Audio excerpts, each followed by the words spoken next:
Good evening, everybody. Welcome to another edition of Complete Sports Media's podcast. I'm your host, Darren Campbell. And of course, joining me on a Monday, doing a weekend wrap up sports, Jason Cameron. Here we are. Wow, what a busy weekend. I'm exhausted from watching 8 games of basketball, 6 games of hockey, some golf, some F1. We had just Yeah. crazy amounts of stuff going on. And yeah, I really want to find a clone, I think, to help me watch all these sports. I'm kind of happy there was no UFC, but there was some boxing. I can't wait to get into talking about that with you. But tell me, how was your weekend? My weekend was good. My weekend was filled with basketball and more basketball. So it Nice. was awesome. It was great. And luckily, I thought honestly that I would be asked to work the weekend, Right. but that never happened, Didn't come. which was a No. good thing Right. because as I was telling you before we got on, that my phone died. Right. Yeah, That would have been my tough. it was ridiculous. Like I'm on my phone. I got one text from work, and then the next minute, phone is done. Like done. Can't receive texts. Can't get on the internet. Can't get Jeez. phone calls. Done. Crazy. So yeah. Wow. So So how long were you without a phone for? till mid afternoon Saturday. Wow.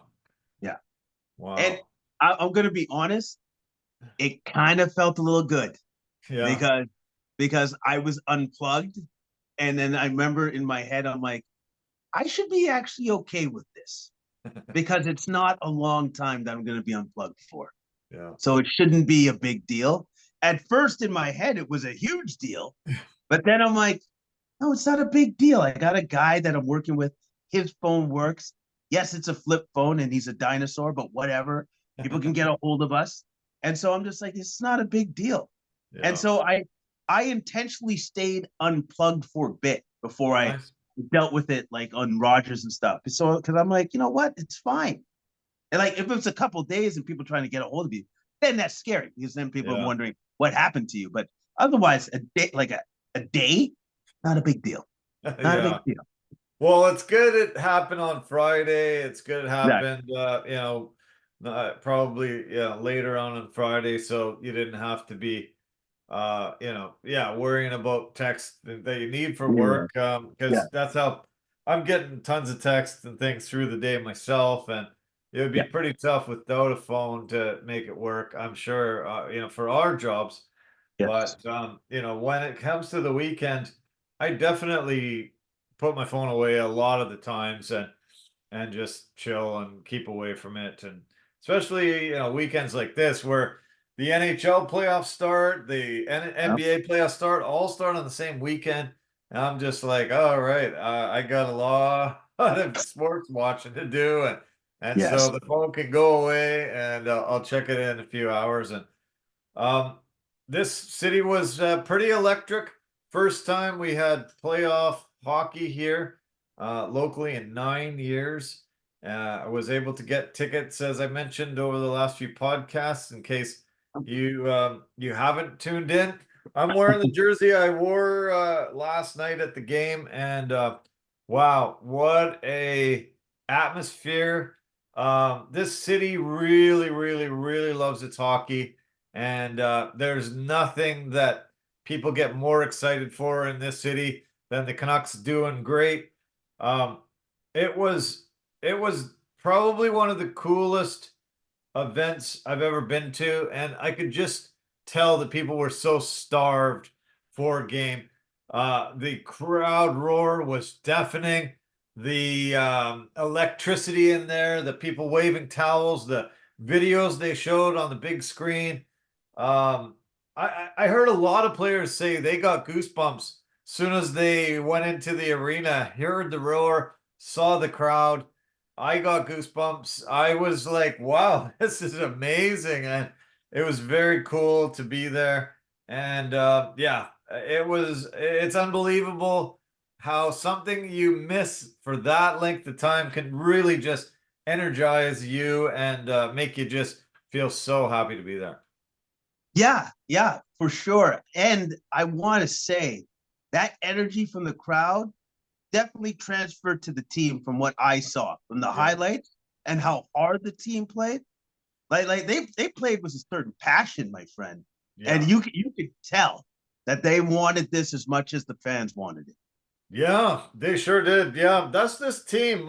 Rick Tocchet came in and he changed the culture of this team. He really just made them care, show the passion, get out there, shift after shift, and just play, just to their best abilities. Their forecheck is just relentless. They must have thrown 25 hits in that first period. They were just constantly bashing the hell out of the guys that had the puck with Nashville and just on and on and on. It was really great to see. They went down 2-1 and they just still kept coming and coming and coming. They finally got the tying goal, and then 12 seconds later, they got the go-ahead goal. And Yeah. holy cow, the roof almost blew off the place.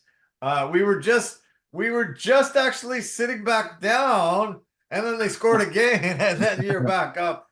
And I was high-fiving complete strangers all around me. And holy cow, everybody became your friend in our whole section. And yeah, it was really great. We got down there super early. We got down there about 4:30. They had a band playing on the plaza. They had a DJ in the beer garden around the corner. They had little rink set up. People were playing hockey. They had NHL alumni guys signing autographs, taking pictures. They had just tons of stuff going on in the plaza all afternoon, and yeah, it was cool.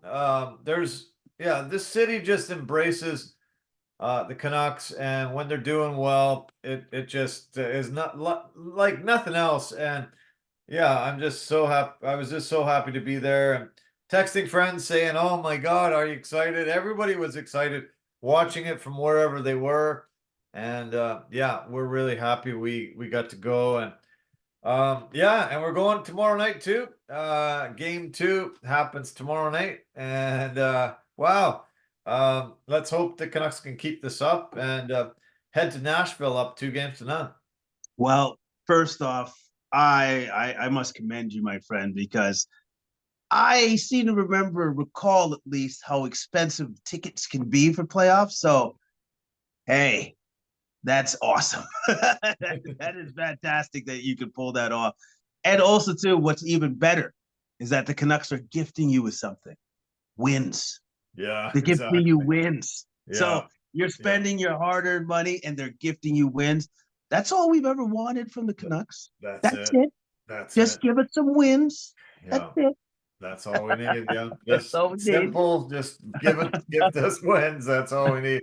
I was telling you a couple weeks back, the guy that you really should make your favorite player, get on board with is Dakota Joshua. He's the guy that really drove this team pretty much the entire year. He ended up hurting his hand in a fight and missed a bunch of time down the stretch. Has come back, re-energized that team again. He scored the winning goal. He scored the empty netter, got 2 goals, 1 assist. The guy is just must see hockey. Every time he's out there, he's throwing hits, he's causing havoc, he's setting up plays. And man, you really got to spend some time. Watch this guy. I know he's going to be your favorite player for years to come. Okay. All right. Now, is there a player that he reminds you of? Does he play like a certain player that Yeah, you his coach, Rick Tocchet, he know? plays Okay. like him. Yeah, that's Nice. who he reminds me of. Just the big bruising power forwards that Tocchet was famous for. Lots of guys. Yeah, he's super skilled, but he's super tough, and he's a big guy, and he's got great moves. He works really well with his line mates, and man, I cannot believe how great of a guy he is. He goes into unrestricted free agency at the end of this year, so he is definitely going to get a huge pay raise. I think he makes 850,000 this year, and that's it's a massive bargain for what he's brought to the team. I would say he's definitely going to get a lot of interest from teams all over. Hopefully, the Canucks can keep this guy because to me, he's been one of the most valuable players they've had by far, and he's coming at them in a third line role. They kind of have given him some second line minutes recently, and he's just fit in perfectly there too. That is excellent. That is awesome to see. And it's pretty clear to me that the coach knows what he has. Yeah, It's like, oh no, that's just a younger version of me. that's So me. that's great. Yeah, That's exactly what we needed. yeah, So I yeah. hope That's that the kind of Canucks that's fans, got to be cool for yeah, a coach to be able to see a guy and think, "Oh yeah, that was me back then. This is kind of neat. This yeah, is what the coach would have saw in me, and I'm yeah, gonna stick him out there and play." It's got to be really fun for Talkett too, and I think yeah, they've got a great relationship. From what I hear, him and Talkett at the early part of the season. He was struggling a little bit, and Talkett didn't know what was going on with him. And he said, "Hey, man, let's just go for a walk." And they just met up with each other, went for a couple-hour walk, and talked about life and everything and what Talkett expected of him. And ever since then, holy cow, a complete transformation. And the guy's just been one of the guys that Talkett just can count on every game. And the Canucks are just benefiting so much for everything that he brings to the table. yeah. And who knew that that was the coach that the Canucks needed? Yeah, That was the coach that would bring the responsibility back to the team and make them play with a certain urgency at all times. And yeah, it's great to see, man. It's great to see that he brought out the best in all his players. it's awesome. Yeah, so good. So yeah, I can't wait to let you guys know how tomorrow night goes and how the rest of the series go. Um, a lot of people were predicting Nashville was going to give Canucks a huge amount of trouble because they had an amazing stretch, down amazing stretch of hockey all the way down the last month and a half, trying to get themselves into the playoffs. There's this one moment they had that seemed to change their season around. They were heading to Vegas for a game against the Golden Knights, and they were struggling. They had had a really bad game coming in there, and the whole entire team had purchased tickets for U2 at the Sphere. And they said, "Oh, this is going to be fun. This will be bonding. This will be a great way for us to really enjoy it." And the team said, "Nope, you guys aren't going. We've canceled that trip. Nobody's getting to go to see U2. We're going to hit the ice. We're practicing. We're getting ready. No distractions. That's it." And from that point forward, they didn't lose a game for 18 games. And it was pretty crazy. And I heard the coach talking yesterday, and he said, it was a bold move for us. We were thinking, it could go one way, it could go the other, but we really needed to get him to focus on hockey, no other distractions. And he goes, we're so lucky and happy that it went the way we wanted it to go. It definitely could have got ugly, but there's been so much talk about that ever since, that this canceled U2 concert has just turned their season around and given them that spark they needed, and got them into the playoffs. And they've been just phenomenal the last couple months. They have been phenomenal. They Yeah. have been good, but this is what we need them to do now. Not be phenomenal anymore. Just No. be, pedestrian. Yeah. Be average. Yeah. I'm Exactly. cheering for average. I really am. There are a few former Canucks on the team, which is kind of wild too. A couple of guys that the Canucks recently just got rid of, and Nashville's picked up, and also a Burnaby kid uh, grew up here locally, Dante Fabro, and saw his family in the crowd there last night, and good that there's some former Canucks, some BC kids, but yeah, they've got to lose this series so we can keep moving on and keeping this city alive and electric. Yeah, there's lots of the NHL to talk about after, but I do want to shift gears right away. I can't wait to get into talking about basketball with you, but let's talk about one of the biggest stories of the weekend, the Ryan Garcia Devin Haney fight. That was massive. Garcia had this started to get a lot of people worried. He was acting really crazy, saying and doing a lot of strange things, and it really started to, setting off alarm bells for people and wondering if he had maybe got some brain damage from lots of his fights that he's had over the last few years. All of a sudden, he shows up at the weigh-ins and he can't make weight. He ends up 3 pounds over. And the press conference a couple of days before, the day before, he said, "I'm going to make weight. If I don't make weight, I'll pay you $500,000 for every pound that I'm over." And so you thought, okay, well, he's making weight. He doesn't want to, pay this kind of money. And he was 3 pounds over. So he did pay $1.5 million for missing that weight. And so you thought, okay, well, this is another example of a guy that's just not really being professional, not hitting that weight target. Look out. And, all of a sudden the odds makers were just all on Devin's side, big time. Garcia's not going to win this fight. And he shocked the world. He went out, he knocked him down 3 times in the fight. Every time that he was really in the fight and he wasn't turtling up and everything. He was the dominant fighter and shocked the world. Beat Devin Haney. Couldn't win the belt because he was overweight, but what a performance! Really stunned everybody. And you think that he was doing this all on purpose? Yep. This crazy act he was actually doing on purpose. I think it was all tactical. Like at the end of the day, what do boxers want the most? Money. So if he acts like a crazy person, and even when he was on the scale, I believe he had a beer in his hand, which happened to be because I heard an Instagram post where Logan Paul asked him the question. Apparently, it was just apple juice and water. It wasn't a beer, right? So if he acts like a crazy person, can he shift? Can he manipulate the betting lines? Yeah, you can. And then if you put a huge bet on yourself to win, and you've shifted the betting lines because you've acted like a crazy person, because apparently, allegedly, he put 2 million down on himself to win, and he won 12 million.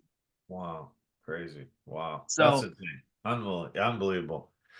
so that's unbelievable. So Wow. if that is true, well then Vegas has a problem, because Yeah. now that he's shown a blueprint to do this, what's to stop more boxers from doing that? Yeah, no kidding. Yeah, crazy. Plus, I think he got a massive purse. Yep. I think they said his purse is going to be anywhere from 10 to $15 million Yep. for this. So, the guy walks away with maybe 20 million after Mhm. paying that $1.5 million. Big deal. Big deal. He was he looked bigger. He didn't have to zap his strength right down to get to that 140-pound limit. So, the $1.5 million, big deal. He was able to not kill himself with the weight cut and come in the bigger man and beat Devin Haney and shock the world. Really shocked the world. Yeah. So he was able to beat him, but he didn't get his belt. But I don't think that was the point. The point No. was to, again, capitalize on making as much money as he could and to shift that betting line. I'm telling you right now, I think that was all tactical. Wow. All of it. All of it was Unreal. tactical. Yeah, that's crazy and unbelievable, and yeah, well, I'm sure that's going to really set up some alarm bells for if we see something in the future where some boxers really acting out of character, not the normal type of lead up to a fight. And yeah, I think some of these sports books might just keep fights like that off the books, so they won't have to suffer huge losses themselves. So yeah, that's insane. It was a highly entertaining fight. I was very blown away how the tactics he used, and yeah, to be able to knock down Devin 3 times like that, it was really shocking. And man, his speed is incredible. His power is on point. He utilized a lot of good footwork. I didn't like his rolling the shoulder and turning Yeah. his back, and some of the tactics that he was doing. He took a few rounds off too here and there, and that might have been tactical too, to have more strength and uh stamina. But yeah, anyway, it sure worked for him. And I guess he's the one to laugh last. Yeah. There was one judge though. I think his name was Max DeLuca. I didn't agree with what he had to with how he judged it. He had it even 112, 112. Right. No, no. There's Yeah. 3 knockdowns, 7th, 10th, and 11th. Yeah. How do you have it 112, 112? I do not understand that. Right. And Yeah. so I know that they say boxing, oh no, it's like it's not clean. There's some dirt there. Because Yeah. that is a dirty scorecard as far as I'm Yeah. concerned. Yeah. Yeah, it was weird that the scorecards were definitely wide. And Yeah. the one thing that went against Garcia was uh, they were clinching. Haney was holding on to him and clinching, and Garcia landed a shot before the referee separated him. He took a point away, so instead of a 10-8 round, it ended up being a 9-8 9, round. 8. Okay. Yeah, and so that was one of the reasons why the scorecards were closer. And he basically took off. He took off about 3-4 rounds. After the first round, it seemed like he took off those rounds, and I think Devin ended up winning them. And then he seemed to take off maybe the last round. So it was pretty close. The cards were pretty close, but yeah, I don't think I would have called it a draw. No, man. I'm sorry. Three Even with the point knockdowns. deduction, Dominant. 3 knockdowns, Yeah. and you're gonna say it was even 112, 112. Visually, if I look at that fight, it's like, nah, man, it wasn't even. Yeah. Wasn't even at all. Totally. Sorry. Yeah, I hear you. Yeah, okay, we're gonna get into some more combat sports talk in a little bit. We'll talk a little preview of the UFC fight night coming up this Saturday, but let's get into some basketball talk. We had all 8 series start this weekend, and for the first time since 2013, all 8 home teams won the opening game. Pretty crazy. A lot of these home teams weren't the favorite, and they were all able to hold serve. Most of the games weren't really that close. It was kind of crazy how easy some of these games seem to be for the home teams. I want to start with the best game of the weekend, though. I want to start with the OKC Pelicans game. And you said, when I asked you, are you watching the Canucks game? You said, nope, because you were watching that game. And that was a hell of a game. That was one of the best games I've seen in a long time. And finally, a game where great defense, and you're getting to see, great stars, but great defense, tough struggle. And right down to the end, last second, really, really, really fun game to watch. It was a great game to watch. And also, too, it was a game where you wanted to see, okay, Shea, if you're going to be that guy, if you're going to be that dude, now you got to really show it in the playoffs. And what did he do? He showed it at the end of the game. Yeah. And I am that guy. I am that dude. Took the team on his back. I got it. Yeah. And he won that game. He won that game for them. I couldn't have been happier. As a proud Canadian, I was just like, yes. It was just awesome to see. Yeah. But the other thing I wanted to say is it was pretty clear that obviously the Pelicans were missing one of their best superstars in Zion Williamson. And Sure. so you see the game was that close. If that guy had played, I think it would be pretty obvious that the Pelicans should have won that game. Yeah, yeah, I agree. Yeah, I think they definitely win that game, and yeah, OKC's lucky that they were shorthanded, missing one of their top guys if they're not their top guy. But Jonas Valanciunas ended up Yes. stepping up pretty Yes. incredibly. 13 points, 20 rebounds. That's stepping up in his absence, having an absolutely massive game. I thought he dominated Chet Holmgren and was able to really show his superiority. That's actually his third 20 rebound double double in his playoff career. He had his first one, May the 1st, 2018 versus Cleveland, 21 points, 21 rebounds. And then April 17th of 2022, he had 18 points and 25 rebounds against the Phoenix Suns. So he can definitely bang those boards. He gave them so many more opportunities on the offensive end, was able to swallow up tons of it. I haven't seen Chet dominated that badly on the boards, and Jonas really was there to clean it up every time the ball wasn't going through the hoop. Yeah, and he has the size on Chet.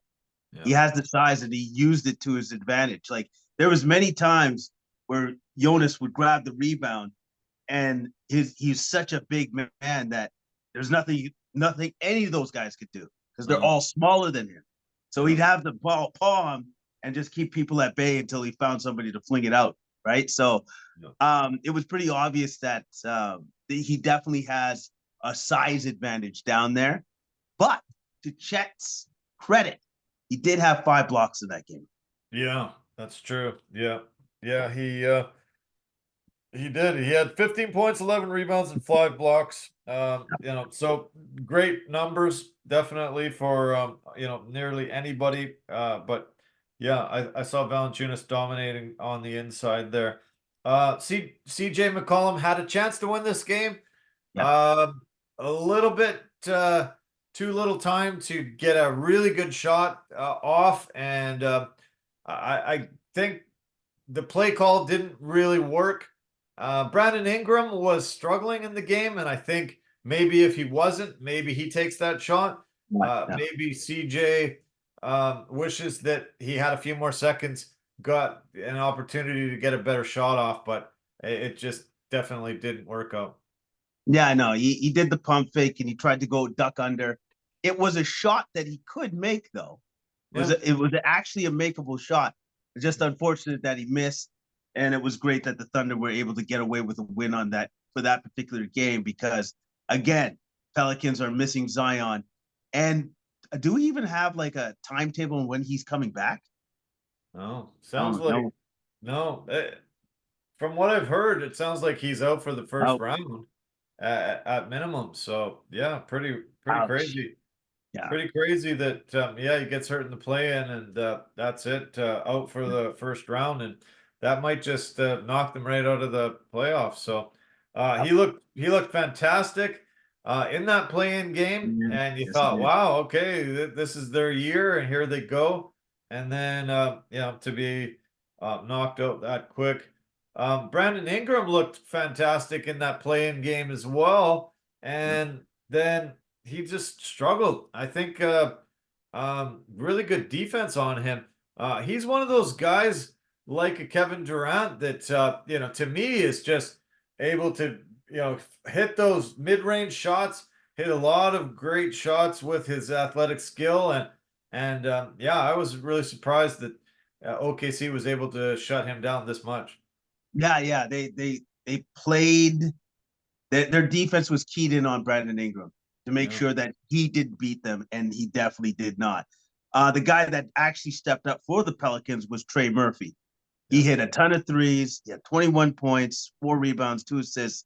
He was literally CJ McCollum's running mate in the scoring aspect Yeah. of this game.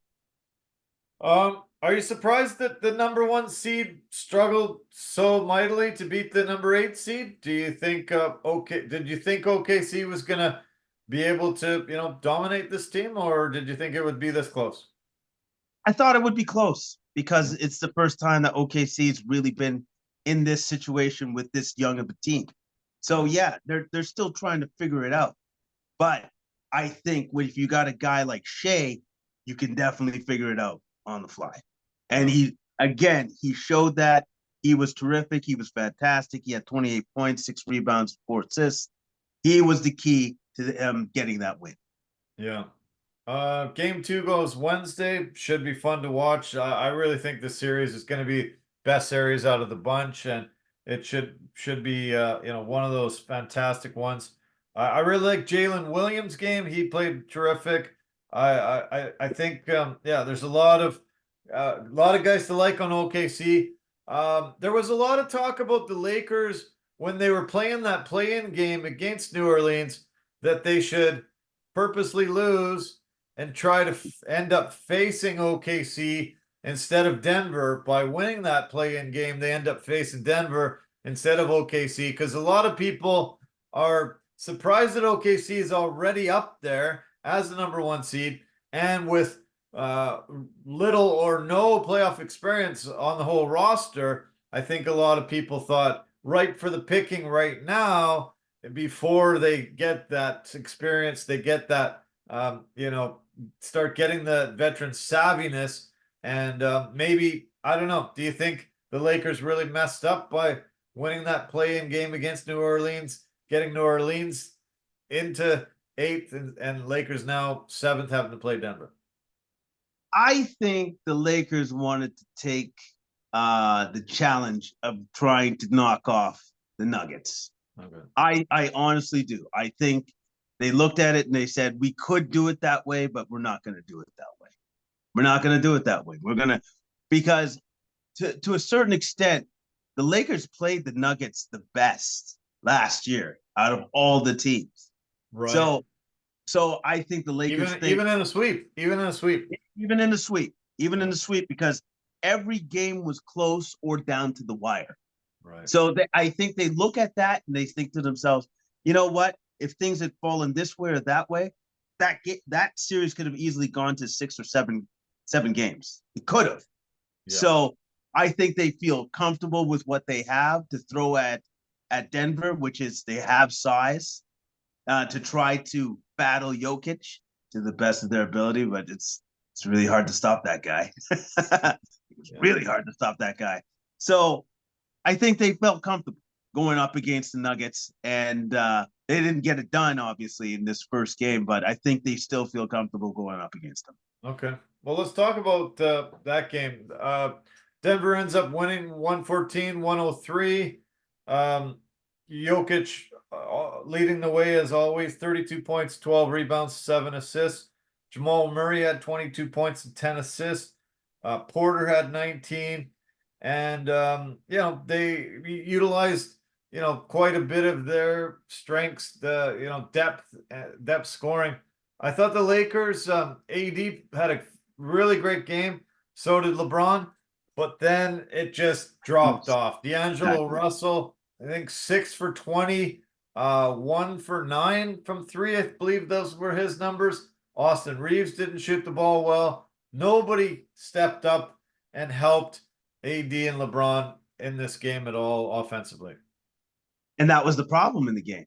Yeah. AD and LeBron did what they were supposed to do, but they had no help, no more help other than that. And then that's the hardest thing when you play against the Nuggets, because Joker is always going to ensure that you have quality looks at the basket every time down the floor. You're going to have great shots. You're going to have a great ability to get a good shot up. That's not necessarily the case for the Lakers at all the time. Yeah. And that's what I thought was the difference in the game, was that Joker, you got a guy like Joker who can control the tempo, the pace of the game, manipulate the game any way he sees fit. Then these guys, his teammates, are getting great shots, whereas the Lakers at some points in time, they'll struggle offensively. And that's the difference.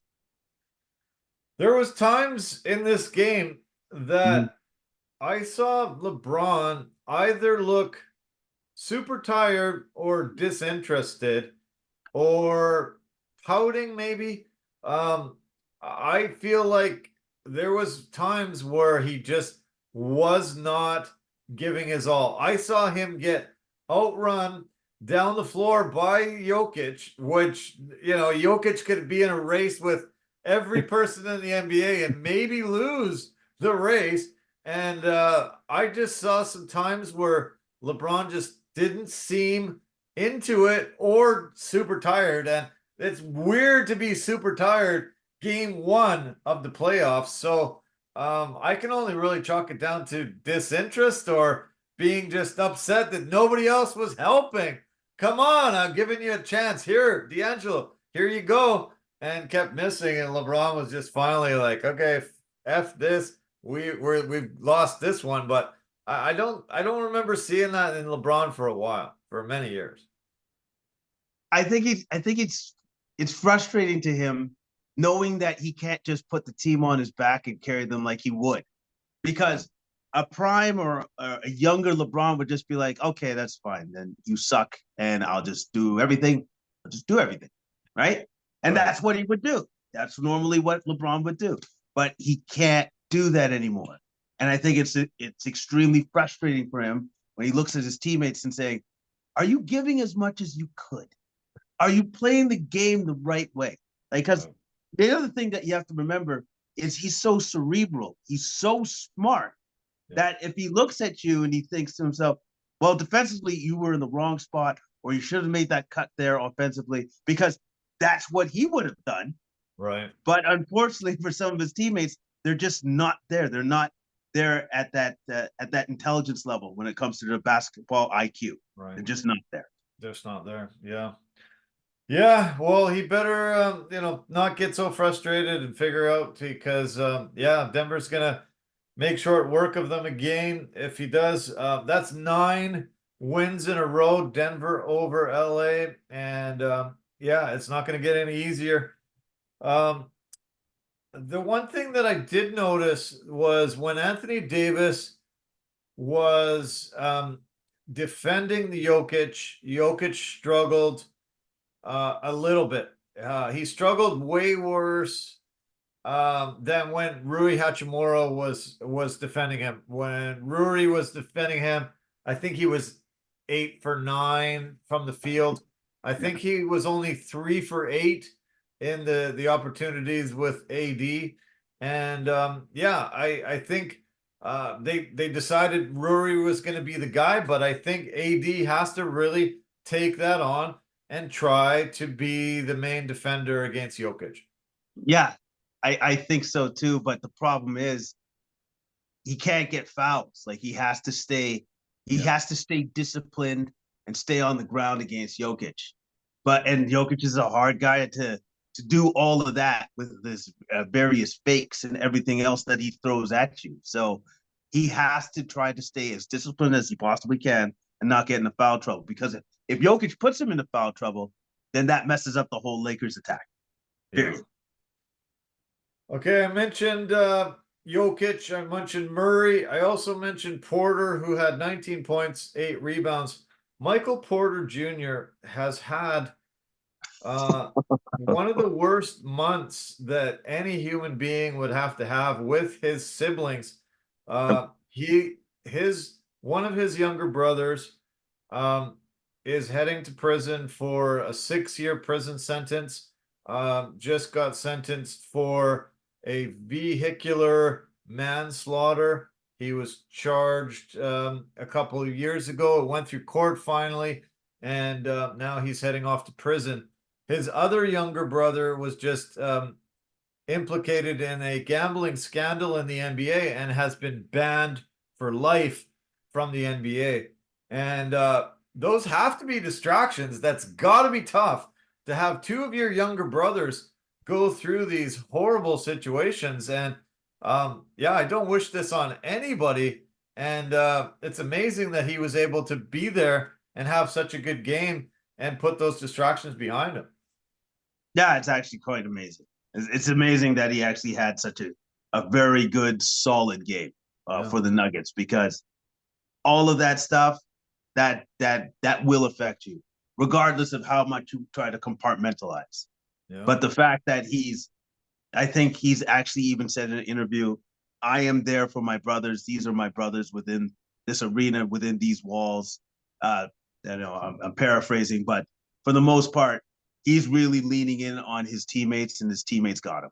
And Yeah. so, and it's very clear to see. So good for him to stay the course, because it's been very, very hard, very tough for him. I love seeing those quotes because you got brothers, but it's nice to be able to know that you have 15 brothers on this Okay. roster that's got you Yeah. back, that Yeah. are giving you as much support as you need. And a lot of us don't have that. We have troubles in our family with our loved ones, and you don't have another 15 brothers just immediately come to your aid and help you through it. So he's lucky in that regard, and I hope better days ahead for his family.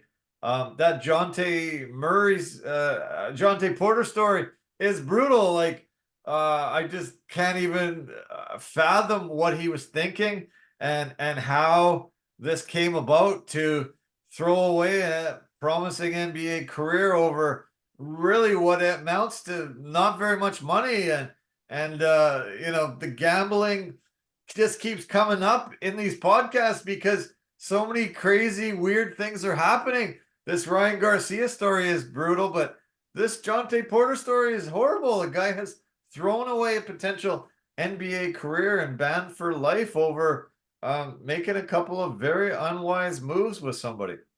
Yeah, and also too, from what I could surmise from what I saw, is how much he made and how much he gave up for an NBA contract wasn't even close. No. It wasn't even close. So, you know, end of the day, it wasn't worth it. It wasn't even close to being worth it to put together this whole plan, this Yeah. master plan that just fell apart anyways. Like it wasn't worth it. Not End of at the day. all. Not at all. So craziness, and yeah, I don't get it.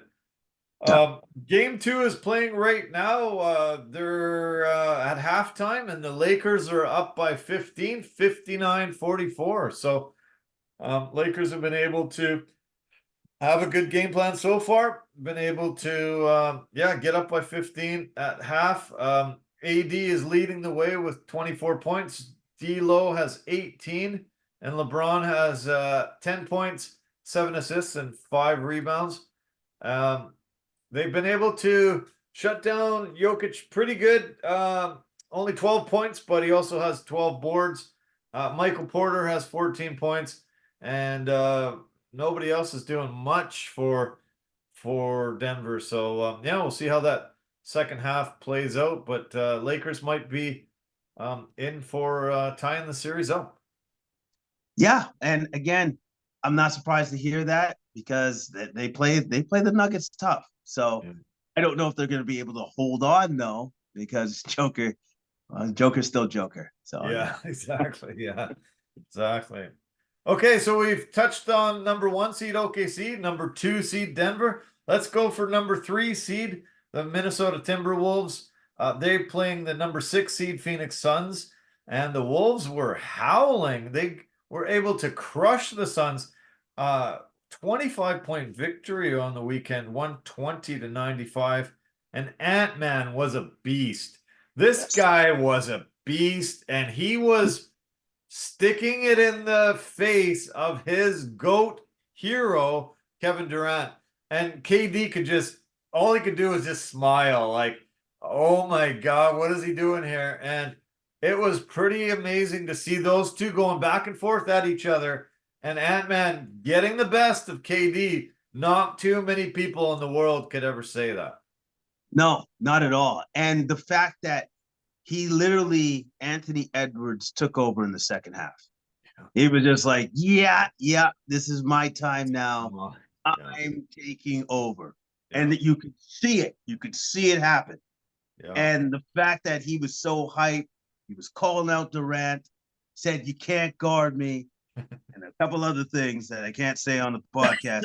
But yes, it was awesome to see. It was awesome to see almost, I wouldn't say a complete changing of the guard, but the new blood is coming. Yeah. And Anthony Edwards represents that new blood. Yeah, he sure does. And yeah, a lot of people were, just saying, wow, this is a guy that is one of the best players in the league. And because he played in Minnesota, I think a lot of people sort of slept on him a bit. He doesn't get the publicity, he doesn't get those primetime games. I don't Yeah. get to see many Minnesota games. And you sort of lost track of him. And then all of a sudden his momentum, his amazing performances really started to garner that attention and make you think, okay, wow, this is the guy. And you and I and many people started wondering what Minnesota was doing when they had Gobert, Karl Anthony Towns, they had Anthony Edwards. We're wondering, is this a proper way to assemble a team? Can this team win? And they're really balling out, showing great things. He ends up with 33 points that game, 9 rebounds, 6 assists. Gobert has a double double with 14 points, 16 boards. Karl Anthony Towns, 19 points, 7 rebounds, 4 assists. All three of them played phenomenal. We had our Canadian Nickeil Alexander-Walker have a phenomenal game with 18 points. And this team looked really, really good, super solid, and a force to be reckoned with in this Western Conference. Completely locked in and defensively responsible. And Yeah. that's really where the Timberwolves hang their hat, is on their defense. And Yeah. Durant got his points, 31.7 rebounds, but Booker really didn't get his.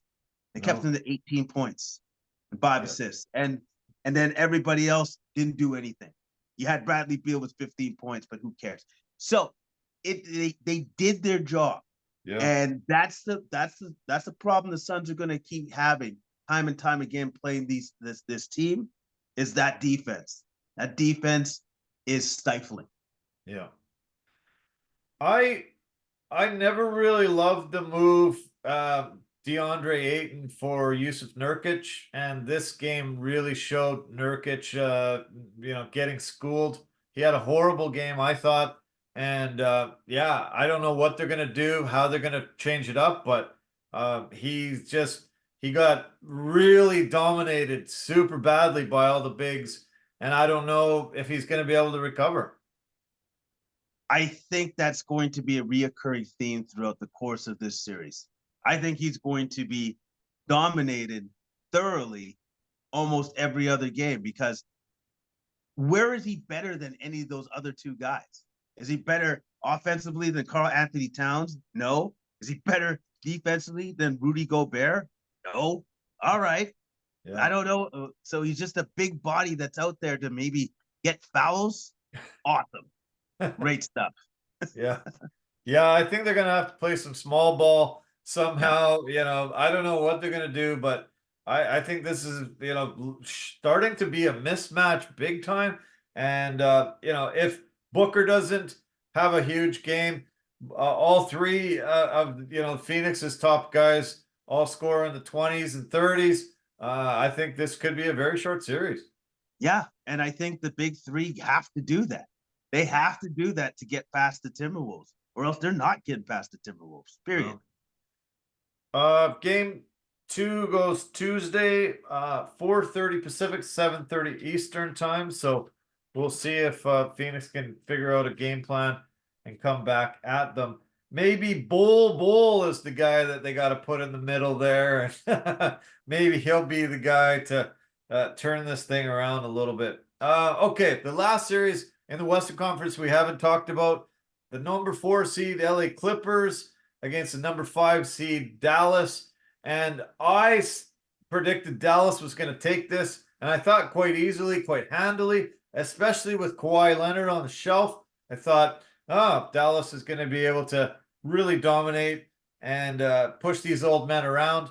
And LA came out right from the start, boom, put it on them. Dallas only had Luka and Kyrie going, nobody else. and this was a pretty damn easy win for LA. Yeah, because the Mavs wings couldn't hit any open shots. Like Luka would distribute the ball, and they just kept missing and missing and missing. I will give the Clippers credit. They had a great defensive plan on how they wanted to attack the Mavs stars, which is constantly switching it up, constantly giving them different looks. It was never the same. And that seemed to work because it stagnated somewhat the Mavericks offense. And the Clippers had their offense going. The Mavericks had a chance to win this game because Kawhi, their best player for the Clippers, wasn't in. And they could not take advantage of it. That's going to hurt them going forward in this series. Yeah, definitely crazy. Yeah, I'm surprised that they were able to come up with such a good performance without Kawhi. Kawhi's great on both ends of the floor, and yeah, they just didn't seem to need him. Zubats might have been best game of his life. 20 points, 15 rebounds.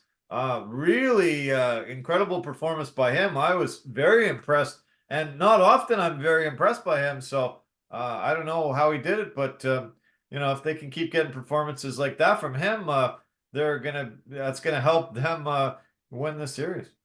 Yeah, he played to his strengths. He used his superior size to pulley those guys down underneath and punish them. Yeah. Like I think they had Gafford on him for most of the game. Gafford's too small, and so he put him in the weight room, so to speak, and bullied him and took advantage of that. And Zubats is very good at doing that and rolling to the rim. Like they don't ask much from Zubats, but what he does very well. Yeah. And on top of that, I want to say that Harden played exceptionally well. Yeah. He had 28 points, 2 rebounds, 8 assists. He was hitting his three. His 3-stroke was on. He looked really good. He didn't look like the old man that he is, and if he can come up with a few more performances like that, LA fans and the team are going to be doing really well. Paul George looked pretty good. I like Terrence Mann's game. I thought he was great. Even Westbrook came in and was great off the bench. So, yeah, this will be interesting. Dallas definitely has to get some others involved. Have to get a couple of other guys doing something. They got to hit some of those open shots. It was brutal. There were they just could not hit shots, and it was ugly. It got ugly early. It got ugly early, and they just couldn't recover. Yes, Doncic had 33 points, 13 rebounds, 6 assists. Yes, Irving had 31 points, 7 rebounds, 4 assists. But if you get nothing from no one else, you can't just win with your 2 superstars. They played great, but they need help. Yeah. Clippers were 18 to 36 from 3, and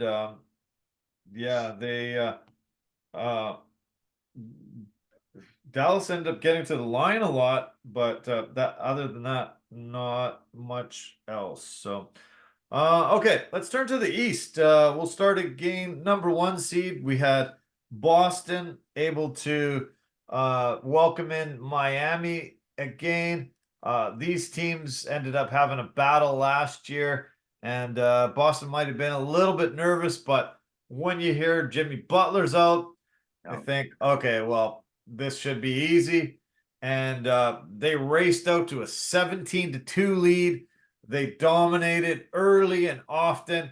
Miami made some really concerted efforts to try to keep this close, but Boston really was able to dominate pretty much this entire game, easily get a victory, and without Butler, Miami's in big trouble. Yeah, I completely agree with what you just said there, because without Butler, without their best player, I'm sorry, I don't think the Miami Heat have a chance in this series whatsoever.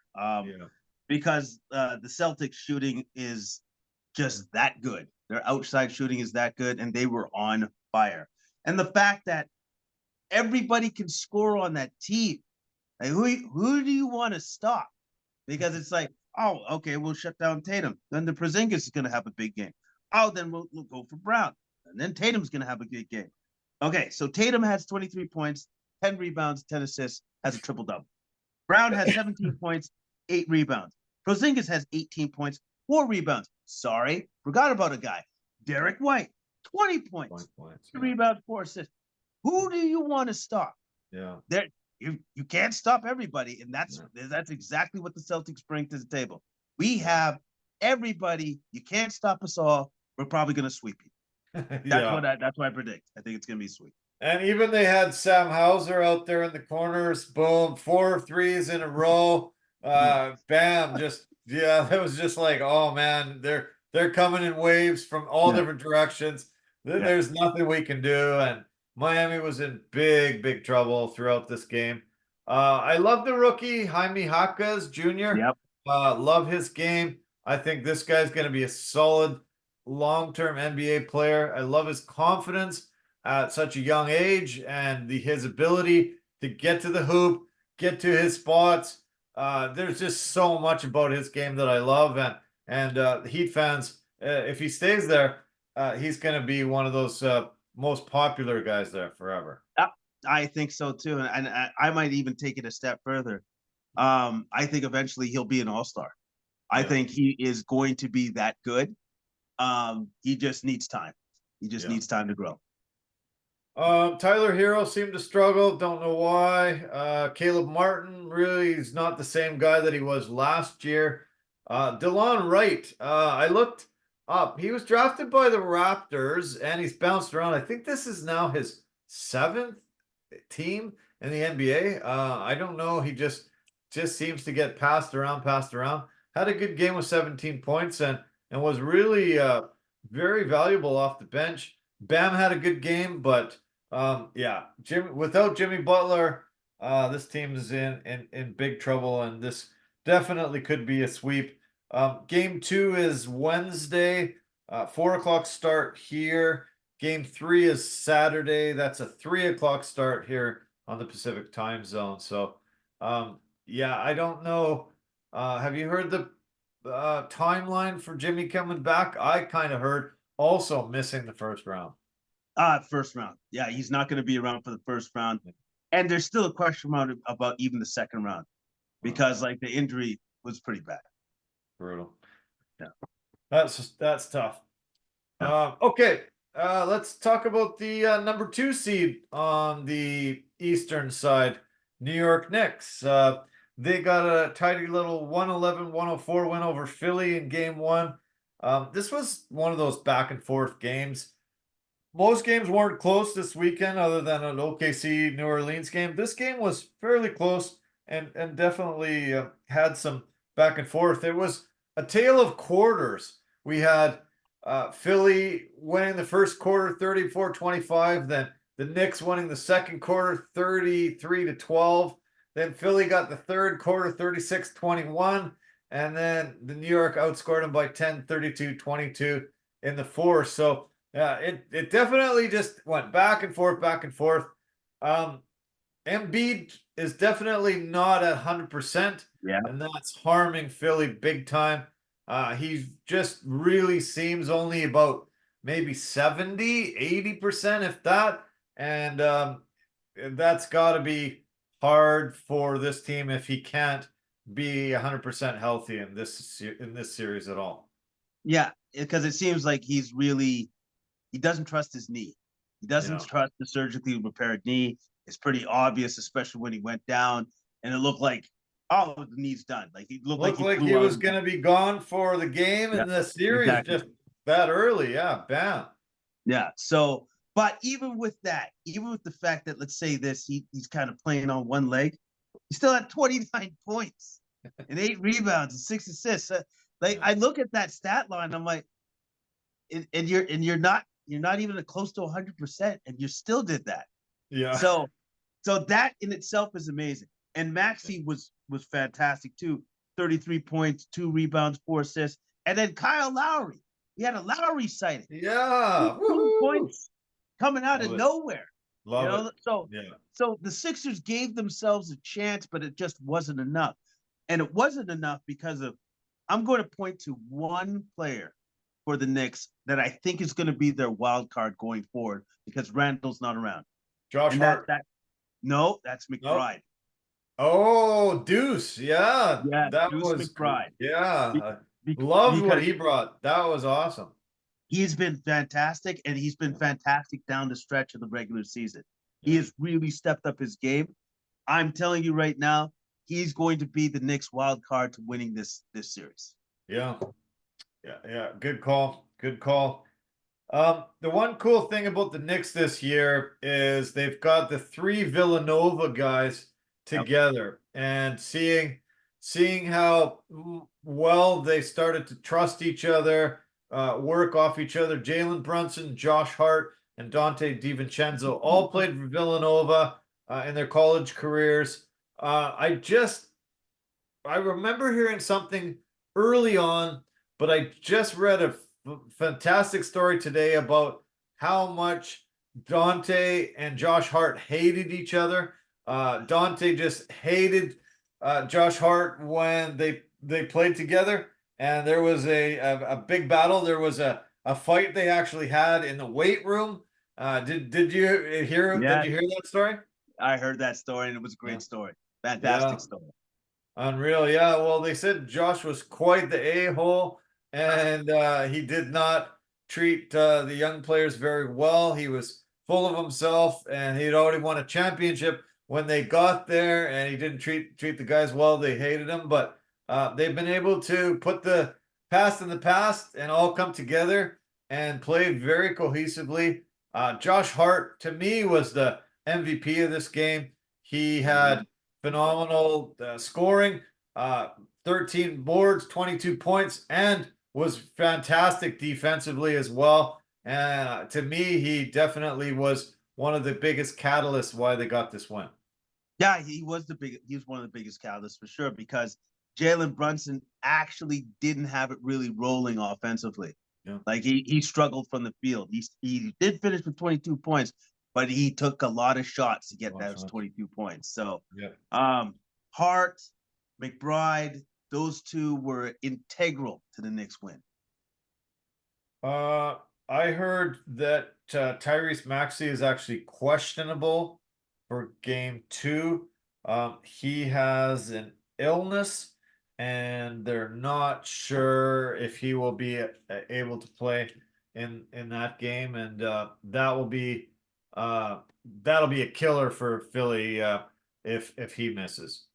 Oh, it'd be a loss because they need him because Yeah. they don't even have 100% Joel Embiid. He's out there giving them what they got, but like if they don't have Maxi, they're not winning that game. Yeah. You know, I just heard something, um, and it just reminded me, and I want to say it before I forget it. In the LA Denver game, the two centers had 30 points, 10 plus boards, and five uh five assists each. Yeah. And that's the first time two centers in the same game in a playoff game that have had those types of numbers since um, Wilt Chamberlain, Bill Russell back in the 60s. Isn't that Wow. incredible? That Wow. stat blew Wow. my mind today when I heard that. Out of all the years of all the top centers in the league, Yeah. no two centers has had those kind of stats in the same game against each other. Yeah, because if you think about it, we went through an era of fantastic centers: David Robinson, Hakeem Olajuwon, Shaquille O'Neal. Like Yeah. like we had a ton of really good centers, and none of them have ever done that. That's amazing. Yeah, yeah, That's that ridiculous. blew my mind. That was a shocking stat, and I had to look it over a couple times and say, "What the hell? Seriously? Wow!" So yeah, okay. Let's turn our attention to the number three seed in the East, the Milwaukee Bucks, and without Giannis, they come in. You're thinking, okay, ripe for the picking for the Pacers. Pacers were the number one offensive team all year, and without their big stud, you think, okay, Pacers. I might put some money on him here. And Dame Lillard said, "Nope, This is Dame time. I missed the playoffs the last 2 years, boys, and I'm going to show you how dominant I can be. Throws up 35 points in the first half, throws the team on his back, puts the team out so far out in front that Indiana doesn't have a chance to come back. And they go in the locker room and they say, "Okay, guys, double team, triple team. Do not let Dane have another shot. He doesn't get another point in the second half." But they were down so far that they just couldn't come all the way back. And Milwaukee gets game one. Yeah, and Milwaukee gets game one. What I think the Pacers forgot to do was that you have to guard Damian Lillard as soon as he crosses half court. Because if you don't, you'll pull up, he'll shoot, and he'll score. Right? They forgot about that. And unfortunately for the Pacers, Halliburton didn't have one of his best games.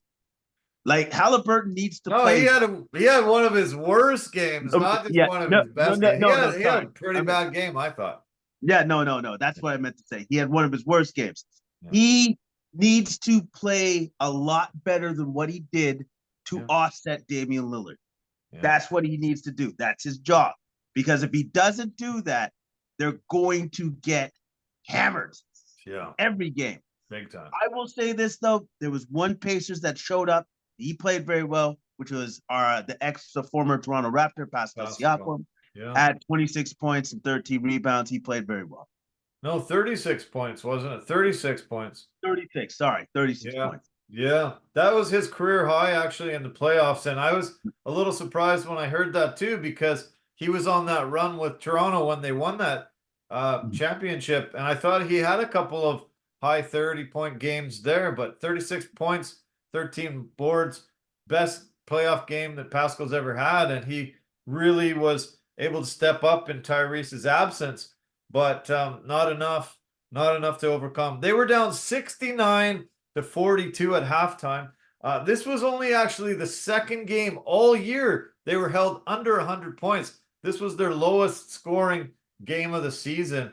And obviously defense gets turned up in the playoffs, but I don't think the Pacers expected to be held down this much in game one. No, I don't think they did. But then again, they don't have the experience. They don't have the playoff experience, so they don't know what exactly to expect. But now they've got a taste of it, and now they know it's like, oh, you better guard that Lillard guy, or else. Yeah, no kidding. The other Bucks that had great games were Chris Middleton. He had a double-double with 23 points, 10 rebounds, and also double-double for Bobby Portis. Portis is such a valuable guy. Love his game. I think he's one of the reasons why they won that championship a couple years ago. He had 15 points and 11 boards too. And Brook Lopez, always a force in the center there. And without Giannis, this team can win quite a bit. I guess they're hoping that he's not out long. I don't think he is. He has a calf injury, and it slowed him down.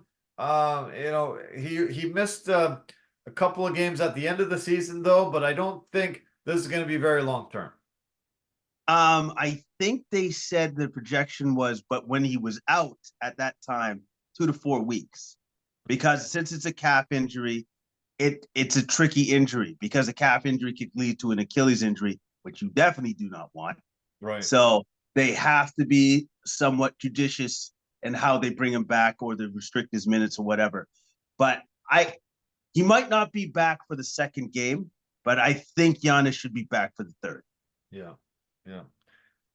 Game 2 does go Tuesday in Milwaukee, 5:30 Pacific time. And let's see, game 3 goes Friday, early afternoon Friday, 2:30 Pacific time. So I think we're going to see him back on Friday. Okay, the only series we haven't covered so far, the 4-5 matchup in the East, Cleveland Cavaliers against the Orlando Magic.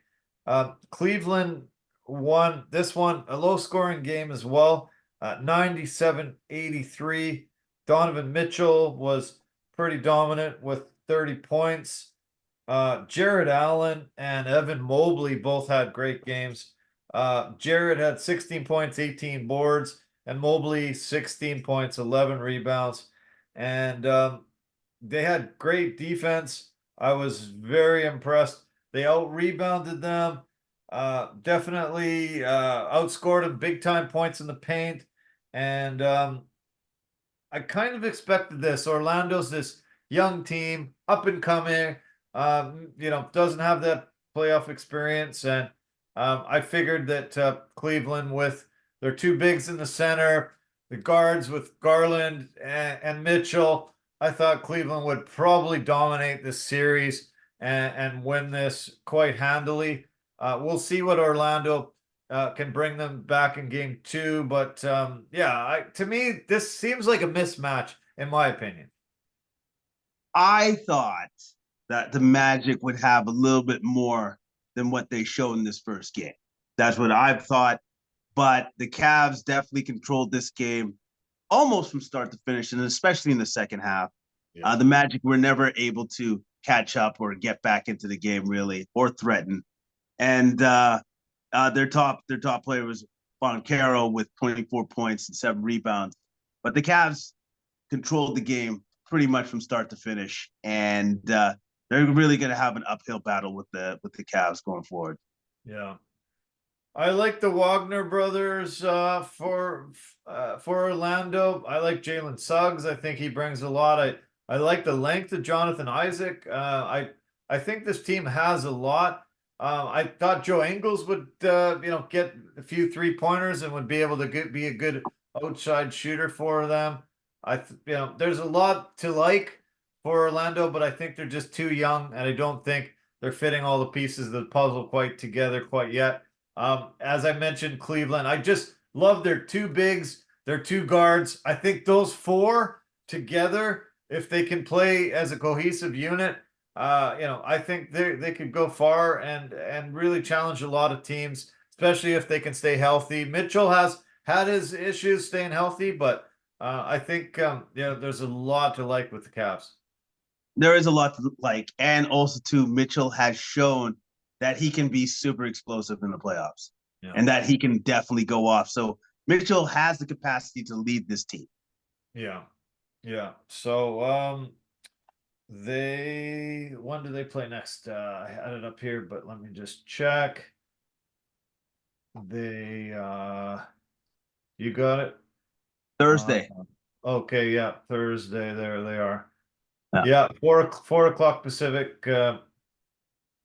Game 2, and oh no, actually that's game 3. Oh, game 3. Sorry. Yeah, no, they had their second game today actually, and Cleveland was able to win 96-86, the 10-point victory there. So yeah, I hadn't updated it yet. Let's see who went off for Cleveland. Mitchell had 23 and 8.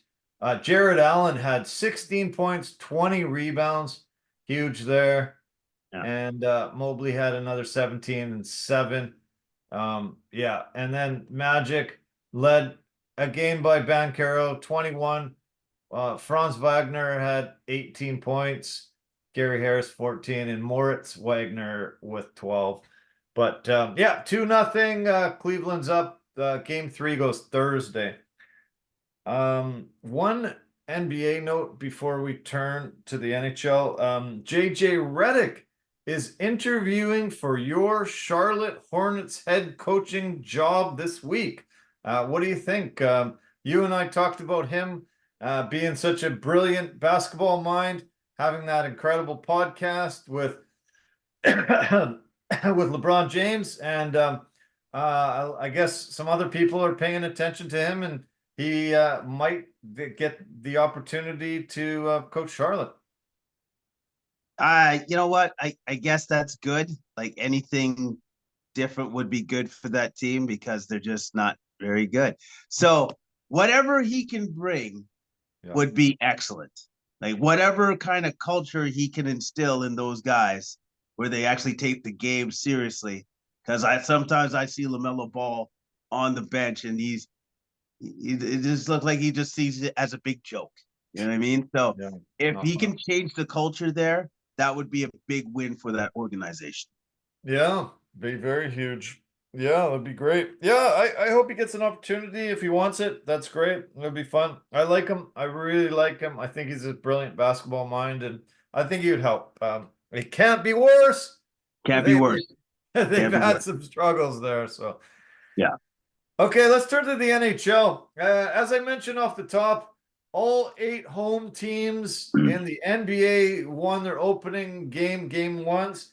In the NHL, 6 series started their game ones on the weekend, and all 6 their home teams did win. And there was 2 more going into tonight that were going to be finishing the top 8. Dallas Stars were playing the Golden Knights, and Dallas was the #1 seed in the West going in, and they're losing to Golden Knights. 11:27 left in the third period. Vegas is up 4-2 against Dallas. And in the last game to start the first round, the Edmonton Oilers welcomed in the LA Kings. Edmonton is up halfway through the second period, 4-1. So as of now, 7 out of 8 series, the home team will win the opening game. Kind of crazy. It doesn't happen that often in both hockey and basketball. Basketball hasn't happened since 2013. I don't even remember when it's happened in hockey, but it could be 7 of 8 winning the home teams. That's pretty wild. No, that is crazy. That is crazy. But it also shows the power of the home team and the home crowd, and Yeah. then the fans energizing their home team to pushing them for a win. Yeah. Um, Outside of the game that I got to see, the game of the weekend so far was the Winnipeg Jets beating the Colorado Avalanche yesterday 7-6. Hell of a game. Absolutely incredible. It was 3-3 after one. Winnipeg was able to go ahead 4-3 after two. And then 3 goals scored by each team in the third period to make it 7-6. Absolutely incredible, phenomenal game. Everybody was flying. The goalies were not having a good night, but everybody else had a blast. And Winnipeg was able to come out on a shootout and get the victory. Adam Lowry, the captain, had 2 goals. Kyle Connor had a couple goals. Shifley had the game winner. And man, incredible. It is the atmosphere in Winnipeg is absolutely incredible too. Every single solitary person in the arena wears white. They call it the whiteout, and the deafening crowd. And that home ice advantage is huge, and a big, big win over Colorado. Huge win, and defense be damned. All offense, and I love it. I love it. It's like it reminded me of a throwback game to the '80s, where it's just like, hey, we're just gonna try to outscore the other team. I think we're better. That's what we're gonna do. Yeah. Um, I agree exactly how it went down. Their goalie, Colorado's goalie Alexander Georgiev, he let in 7 goals on 23 shots. Did not have a good game. Winnipeg's goalie Connor Hellebuck, highly speculated that he's going to win best goalie of the year this year, get the Vezina Trophy. He faced 46 shots and let in 6 goals out of 46 shots. Very much the busier guy. I don't expect him to even let in 6 more over the next 2 or 3 games. So Colorado's in trouble if they can't get some better goaltending moving forward. And yeah, maybe we'll have these Canadian teams knocking off some of these powerhouses early on and marching towards the Stanley Cup finally. First one since 1993, Montreal, the last Canadian team to win a Stanley Cup. Oh my goodness. Like that is way too long. That is way too long. I believe 93, that would have been the Montreal Canadiens. Yeah. led by Captain Kirk Muller. You know what I mean? Like that's how far along it was. That's how Crazy. long ago it was. That's too long. That's Yeah. just way too long. Way, way, way too long. Okay. Uh, let's talk about a couple of the other series. We had the New York Rangers facing off. New York Rangers were number one seed in the East. They were facing off against the Washington Capitals. They got an easy 4-1 victory there. And yeah, I think this series is a mismatch. I think Washington's in big trouble. You saw the Caps this year. They seemed slow, and they just did not seem to be the Caps of old. And yeah, I think the Rangers are going to be able to take this quite handily and quite easy. Yeah, because I'm sorry to say this, Capitals fans, but the Capitals are kind of following their aging star. They're slow and they're old. And I'm Yeah, sorry, the Rangers are not that, and the Capitals will be lucky if they win one game in this yeah. series. The opening goal was scored by Matt Rempe, the kid we've been talking about quite a bit. Yep. 6'9" or something. Fights. He had more penalty minutes than he had time on the ice, Nice. and he is becoming a big, big cult hero in New York. Was able to get the opening goal, and man, the place just went bananas when he scored. He's probably not gonna buy a drink in New York for the next year or two. This guy is so popular and young and fun, and it's pretty cool to see him get the opening goal in the playoffs in his first ever playoff game. No, it's awesome because what he reminds people of is the throwback. He's got a Yeah, lot of throwback in him. Like he's the your quintessential tough guy. You pick on my superstar. Now you got to deal with me. I don't think you want to do that. And every once in a while, the pot of gold for you. The yeah, pot of gold for you, man. So it's awesome. Awesome, man. so great. Yeah, I love it so much. Um, the other series that was phenomenal on the weekend was the Florida Panthers beating their interstate rivals, the Tampa Bay Lightning. That building was super electric and incredibly fun. These two teams are both bitter rivals. Lots of hits, lots of physical contact.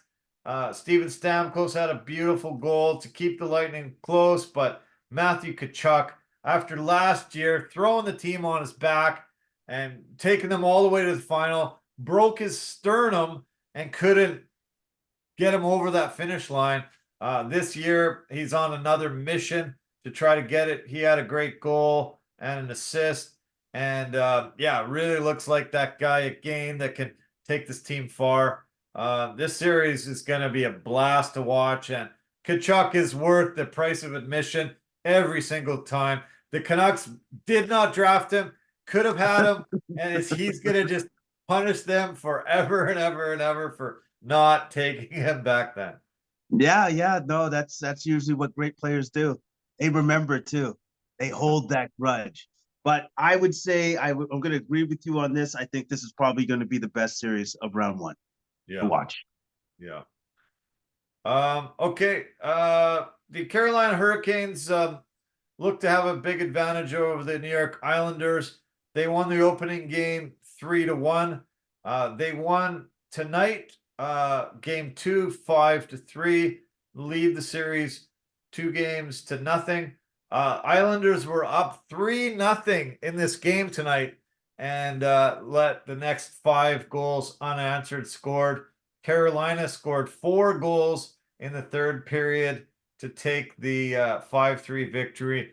Oh, that must have been just crushing for the Islanders fans there. I'm an Islanders fan, and it's pretty brutal, but to actually be in the building and having to see this happen, pretty tough. And yeah, 2-0. Bo Horvat got a big goal.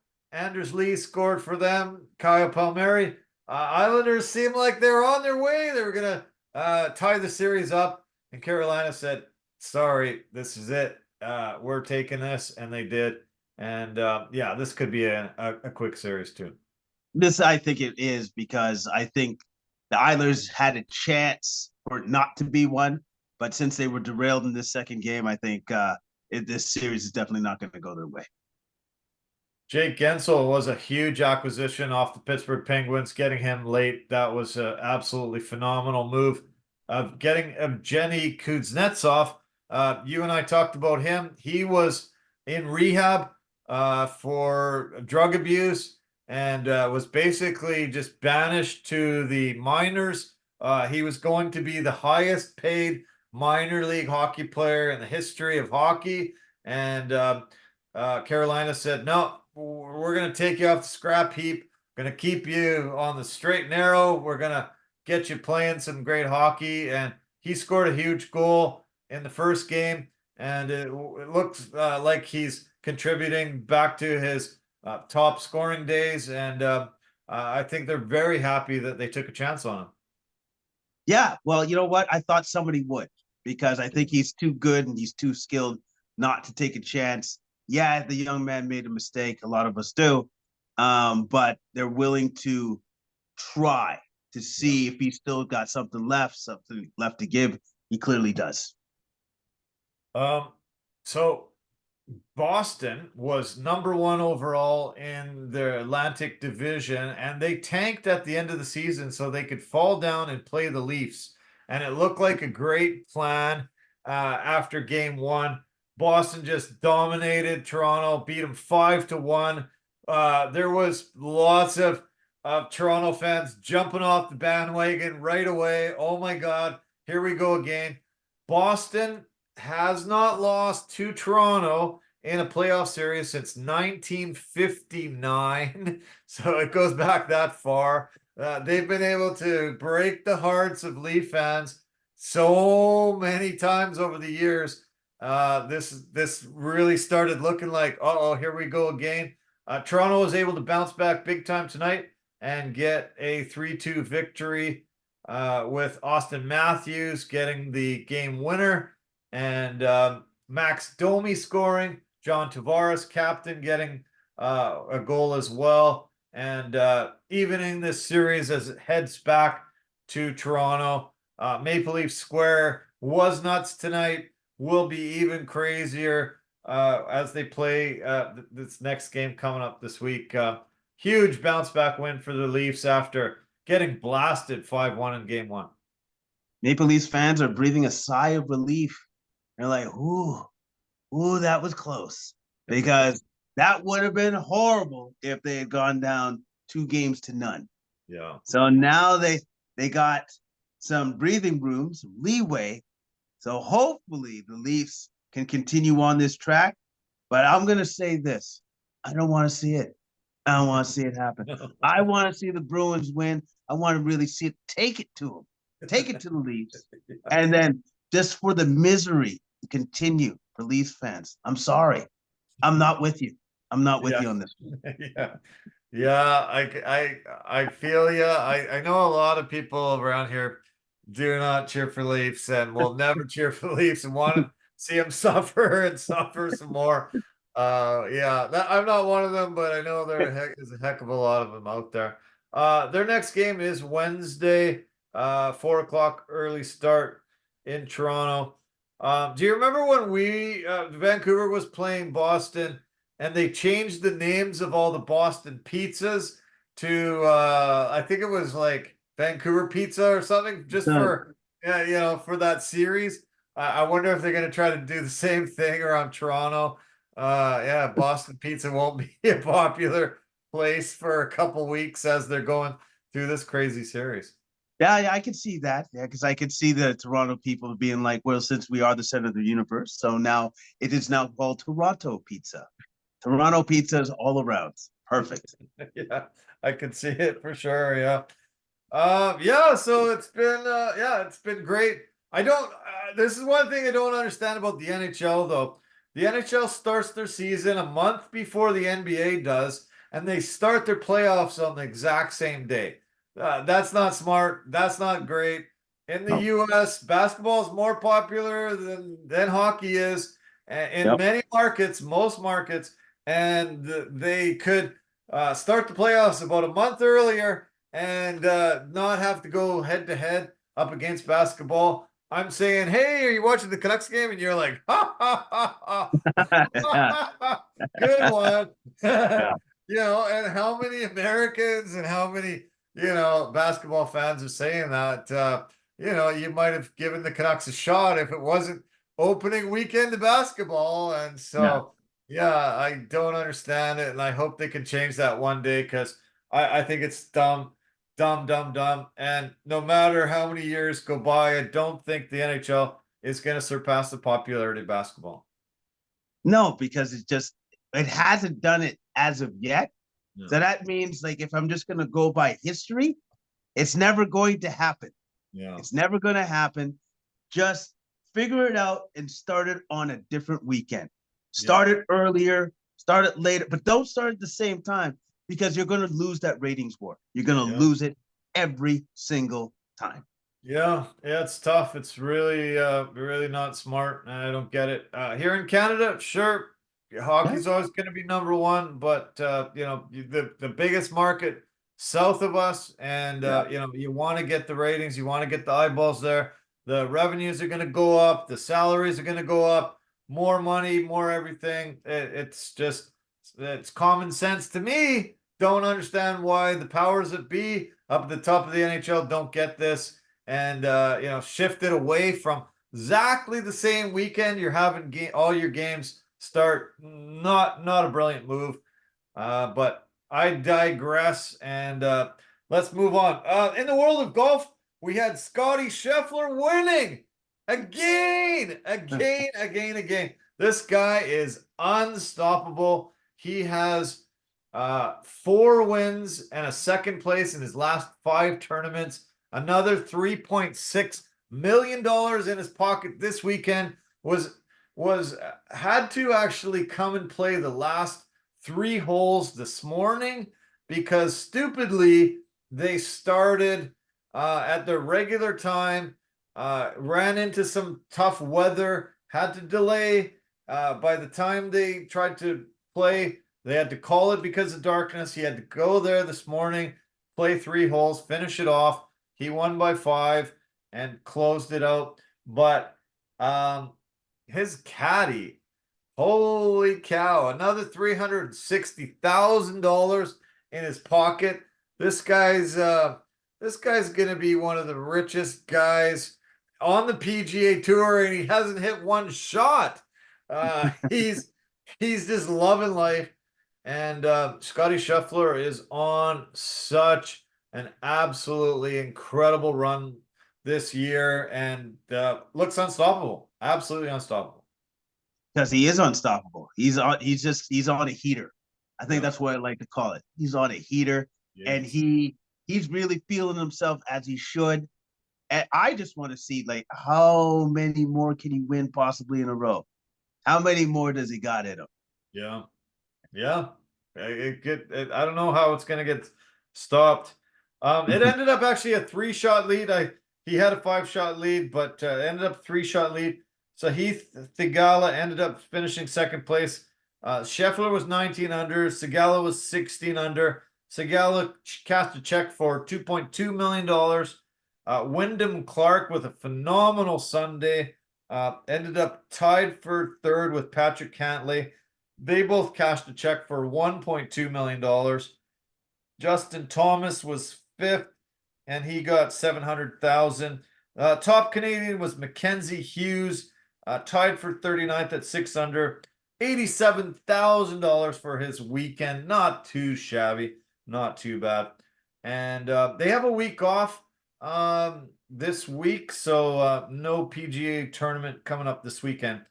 Talking about a heater though, in the women's side, Nelly Korda has won her 5th tournament in a row. She won the Chevron Championship this weekend. 2-shot victory over Maya Stark, 13 under. $1.2 million was her check. Canadian Brooke Henderson tied for third. She finished at 10 under and cast a check for $430,000. And yeah, Nelly Corda, unstoppable. She decided today to withdraw from the LA Open coming up this weekend because she said she's too exhausted, too wiped out. She needs a break. She will go for her sixth straight tournament in a couple weeks. There's only been two other women in LPGA history to actually win five in a row. She's now caught them. And yeah, she is a golfer that's unstoppable on the women's side. I hope she can break it. And I think it was rather smart of her to take a break, to give her body some time to recover, relax, so that she can possibly do it for the next event that she enters. Yeah, I hope so. Yeah, I think that was very smart of her. Um, okay. As I said, PGA Tour is taking a break this weekend. Live Tour is back this weekend, and they're playing in the Adelaide Open down in Australia. And this tournament is similar to the Waste Management tournament, where they boo you if you don't hit on the green. They cheer and throw water bottles and craziness when you get it close to the hole. This is the biggest party that they have on the Live Tour. And Live is pretty famous for their parties, for their loudness, for their raucous atmosphere. And this tournament in Australia is definitely the most fun one. And a lot of players are really excited, looking forward to this weekend. Yeah, man, because that's always a lot of fun. Like when it's like a frat party type atmosphere, which is what they're trying to bring to the table. It's awesome. Yeah. And you get to really see the golfers that can actually lock in, cancel out the noise, and really focus on the golf. Yeah. Okay, last golf reference here.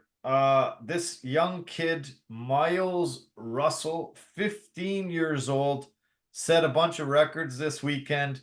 He made the cut on the Corn Ferry Tour, which is the tour just below the PGA Tour.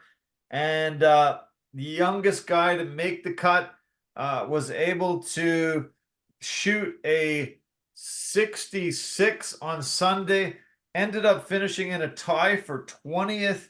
And this is the youngest top 25 player on any of the PGA tours since 1983. And this is pretty incredible. Young kid able to play with all the big boys. And he would have cashed a huge fat check, but he's amateur, couldn't get any money, but he's qualified for next week's tournament, and yeah, should be able to play if his parents let him, and school gives him a few days off so he can play in this next tournament. I think the principal would be like, you know what? We're going to give you the day. Go for it, kid. I hope so. Yeah, I Yeah, sure I hope think so.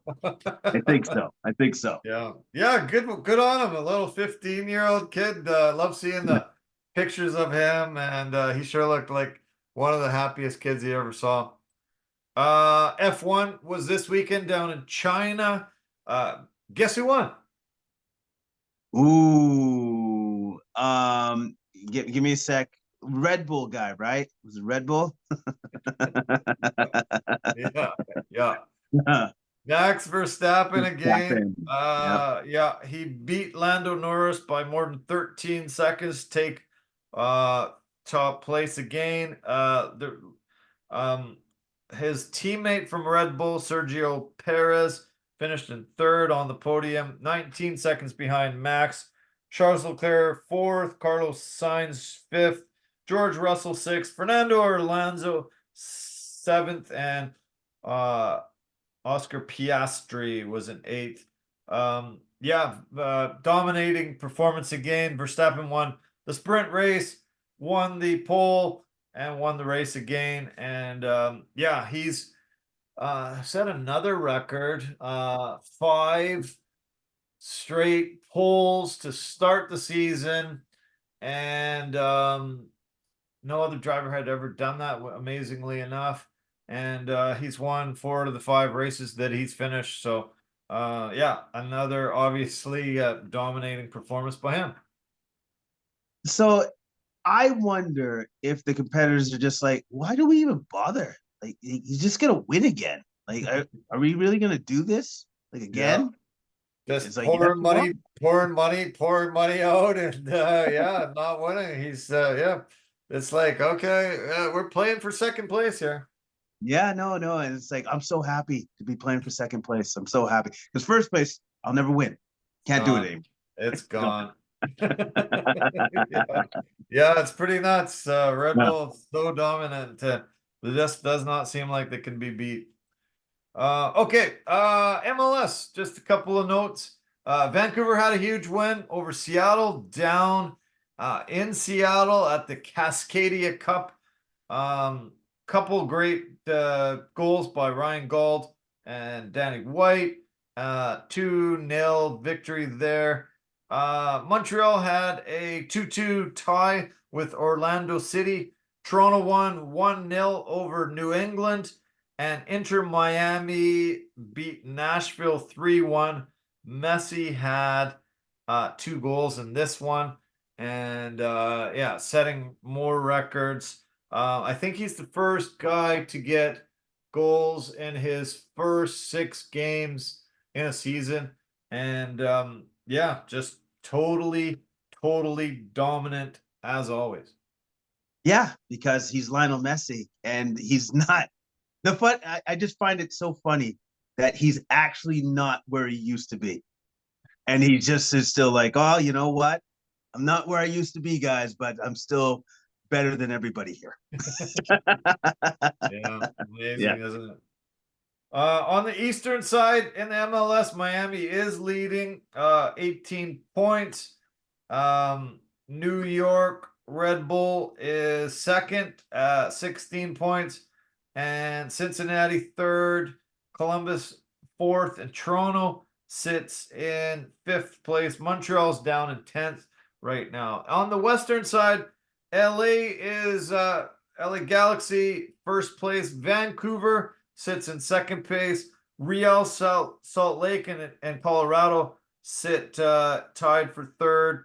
Minnesota fifth, and Seattle on the western side down in 12th place. So yeah, that's the MLS story.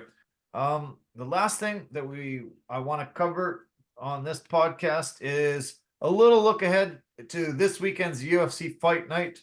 We've got fights out of the Apex, my least favorite place on the planet to have fights, but they're gonna have some more there.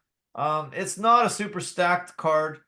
They do have the top. The main event has 2 mid-level contenders. We got Yeah. Mateus Nicolau at number 5, coming off a loss to Brandon Royval in April of 2023, got knocked out. He was on a 6-fight win streak before that, so just a small setback against a super tough guy.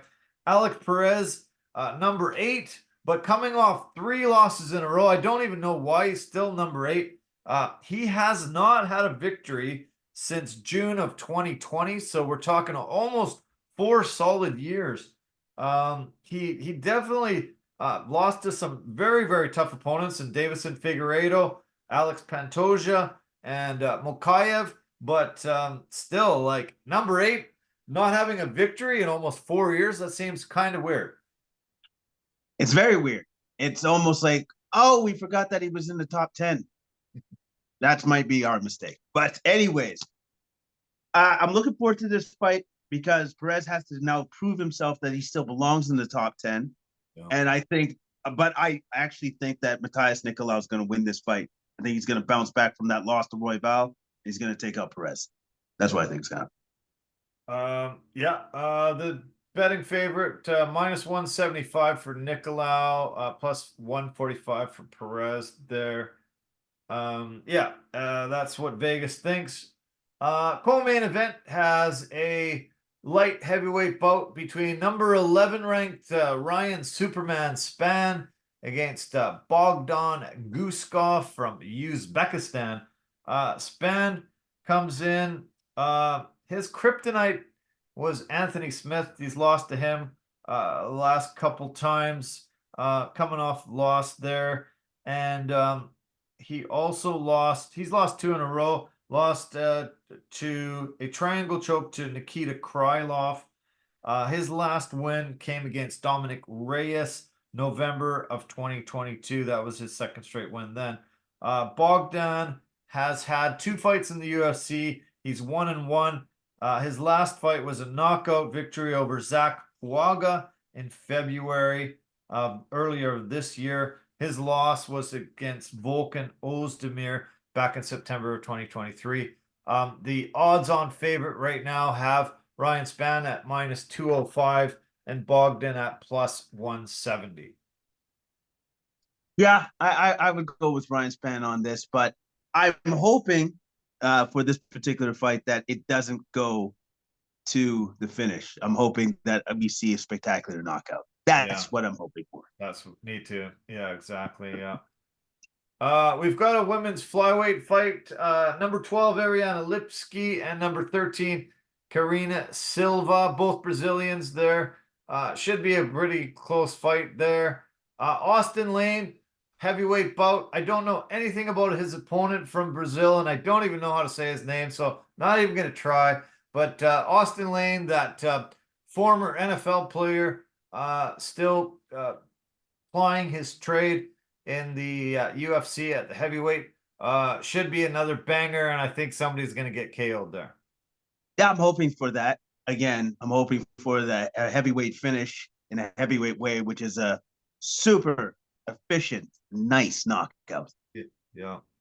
I think Jonathan Pierce and David Onama should be a great featherweight bout. Tim Means, Euros Medic in a welterweight battle start off the proceedings. And Medic is the odds-on favorite. Pretty big time, -310 going into against the Dirty Bird. That's actually quite a bit. I wouldn't have thought that he'd be that much of a favorite going in against Tim Means, because Tim Means is a great fighter. Yeah, Fantastic fighter. yeah. And then we've got the featured fight on the prelims, bantamweight bout, Victor Henry against the Rani Yahya. Henry's actually a huge favorite, -500. Yahya comes back at +390. Wow, What do you man. think Like of that, that? that's a massive betting favorite for Henry. But I have to agree with him. I think Henry's gonna beat Yaya. Another heavyweight fight on this card has Machado, Caio Machado from Brazil fighting Dontel Mays out of the US. Looks like the odds are really close. -125 for Machado, +105 for Mays. Three heavyweight fights on the card should be pretty cool. The first fight on the prelims should be a really good battle between Gabriel Benitez and Maheshate. A lightweight battle that has -210 for the Chinese fighter Maheshate. Yeah, I think my Shate is gonna do well in that fight against Gabriel Benitez, and I agree with that. Yeah. Yeah, so should be a great battle. Looking forward to some more UFC action after 1 week off. It is the NFL draft this Thursday. Looking forward to that. Kicks off 3 days of drafting. Obviously, first round is always super anticipated. Pretty much a given 100%. Caleb Williams will be going number 1 overall to Chicago. And then after that, we'll see lots of mock drafts, lots of interesting trade speculation, lots of things on the docket. NFL draft is always super fun. Can't wait to see what they're wearing. Can't wait to see their families' reactions and all the festivities. I love watching the draft. And yeah, because there's 257 guys getting selected. It goes over a few days into many rounds, and yeah, I plan to watch a ton of this, and we'll break down some of it next week. Yeah, no, I'm looking forward to that, and I'm looking forward to seeing if it's possible that the first four picked in the draft are all quarterbacks. Or cool. Yeah, that's what it's looking like, doesn't it? Yeah. Yeah, yeah. It's Drake May, JG McCarthy, looking like, Mm, yeah, it could be yeah. four quarterbacks off the board in the Yep. first top four. So we got Chicago, Washington, New England, Arizona, the LA Chargers fifth, Giants sixth, and your Falcons sit at eighth place, eighth draft position this year. That's great. Hopefully they do well with that pick and they don't waste it. They get somebody good. I don't know. I can only hope for the best. I hope. I hope and I pray. Praying So, more than anything. so the Broncos have just acquired quarterback, last name Wilson. Did you hear that today? Oh, no, I didn't. I'm pretty sure it's not Russell. So who did they acquire? Zach Wilson. They traded from the New York Jets to take over for Russell Wilson. Oh What my the God. hell's going Are you on there? kidding me? Are you What the kidding? hell's going on there? They That is go from awesome. Russell Wilson, who they really hated, and they're paying him a massive amount of money to play somewhere else. And now they're bringing in Zach Wilson, who's even worse. And they're actually not putting out much money, and they didn't have to give up much. They had to give up a sixth rounder. But like, what are they thinking? What the heck are they thinking? Why even go there? Well, no, actually, you know what Sean Payton's thinking is like, why am I even here? Why am I here? Why did I come back for this? Like, are you kidding me? Like, that none of that makes any sense. Yeah. Like, that doesn't make any sense. It's like you saw what Zach Wilson did for the Jets. So you want that on your team? What a great move. Yeah. Genius. Just genius. Yeah. Unreal. Yeah, it was pretty shocking to see that. And not only did they get Zach Wilson, but they also got a seventh round draft pick and only had to give up a sixth round selection for it. And the teams are actually both teams are paying half the salary. So he gets $5.5 million for this upcoming year. Both teams are paying $2.75 million. And how my how the mighty have fallen. Number 2 overall pick in 2021. Mhm. There's only one quarterback from that first round draft pick that's still with his same team. That's Trevor Lawrence. All the other guys have been thrown on the scrap heap, traded away, gotten rid of, and this is the latest to hit the bricks and get sent. Yeah, that's I just was like, what the heck are they doing? This is weird. What a strange move. Super strange mood. Doesn't make any sense. And I think I can tell where the Broncos are going to go for this upcoming season in the tank. Yeah. In the tank. Um, just quickly, MLB, amazing this year again, just similar to last year. The American League East is the beast of the East. Every single team in the East in Major League Baseball has an over 500 record. Because they diversified the schedule more and they don't play interdivisionally as much as they used to. Now they can beat up on the teams in the other divisions and get their records high. And it looks like all teams are playing fantastic ball right now and have an opportunity to finish 500 again.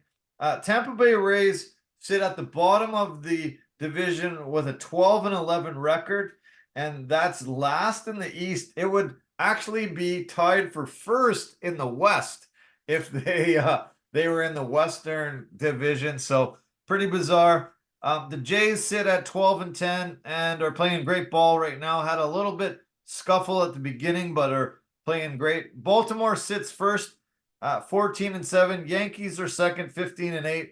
Boston's third, 13-10, and Jays one behind. I guess the Jays did win tonight, so that gives them 13-10 record as well. And they have a player right now, Dalton Varsho. They brought in him last year. He had just an okay year, some ups and downs. This year, he's on a heater. He's bashing home runs almost every game. He's catching balls over the fence, robbing home runs, making spectacular plays all over the field, stealing bases, just spectacular start to the year. One of the best starts I've ever seen from any Blue Jays player. And it's great that he's been able to live up to the billing that they had. Brought him in last year. Last year, as I said, down year. So far this year, fantastic performances. I hope then that he can keep that his performance up and continue having a fantastic year and helping the Blue Jays win games. Yeah, I hope so.